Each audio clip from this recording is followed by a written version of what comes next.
Good morning and welcome to TCTC Time. Today we'll be talking about the flu season, and to start that off, let's watch a quick video on how to wash your hands properly. We're gonna wet her hands from the wrist down, applying 3 pumps of soap, and she's gonna put it together and then line her fingers inward and then rub her thumbs. Doing this for 20 seconds or more, making sure you get the wrist and your nails. And then after you rub them together for 20 seconds or more, rinse from the wrist down to your fingertips. And then you go to this paper towel, you get a few paper towels to dry your hands off.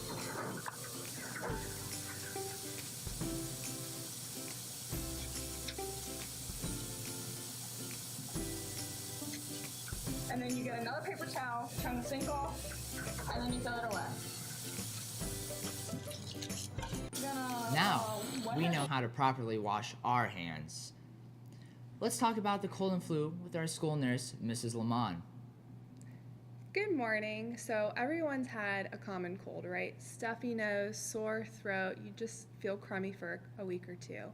However, the flu, symptoms are sudden, so they come on really strong. You're very severely fatigued. There's a major difference. So the major difference is that usually the flu is accompanied by a fever. Not all the time, but a majority of people usually have a fever when they have the flu. They have aches, chills, they're fatigued. So how do you prevent from getting sick this winter? Or if you've already been sick, how do you prevent from getting sick again? So the number one recommendation from the CDC is to wash your hands. As shown in the video, they did a great job washing their hands. Also, you want to make sure that if you're gonna touch other people's things, such as especially iPads, make sure you wash your hands afterwards. So if you can prevent using someone else's iPad, I would do that. But if you're like doing a project or something like that, after you use someone's iPad, I would wash your hands because you just never know what kind of germs they have. Number two, I would say if you're sick, you need to stay home from school. So if you're nauseous, if you're throwing up, if you have diarrhea, you feel like you have a fever, you feel like you're just getting really sick, you need to stay home from school. Why do we recommend that? Because if you do come to school and you do have something severe, you could spread that to everyone else. And people who have autoimmune disorder, so there are some students who have immune systems, they don't fight diseases like the rest of us do. You're exposing them as well as the rest of the students at TCTC to all of the kinds of germs that you have, and you just don't want to spread that. So stay home if you're not feeling well.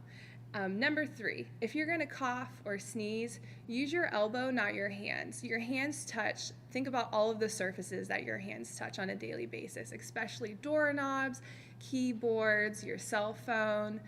So if you're gonna sneeze, sneeze in your elbow. And last but not least, clean all of the surfaces that you usually would use, such as, like I said before, iPads, doorknobs, stuff like that. So make sure you clean those on a regular basis as well. And that's all I have for you. Well, thank you for that. Yeah. Also, remember to stay safe and wear your seatbelt. You're better safe than sorry. Stay aware as we participate in this year's Seatbelt Safety Challenge. Later on today, a link to a Kahoot will be emailed to you if you could please participate in that. And as always, thank you for tuning in to TCTC Time, and I will see you next week.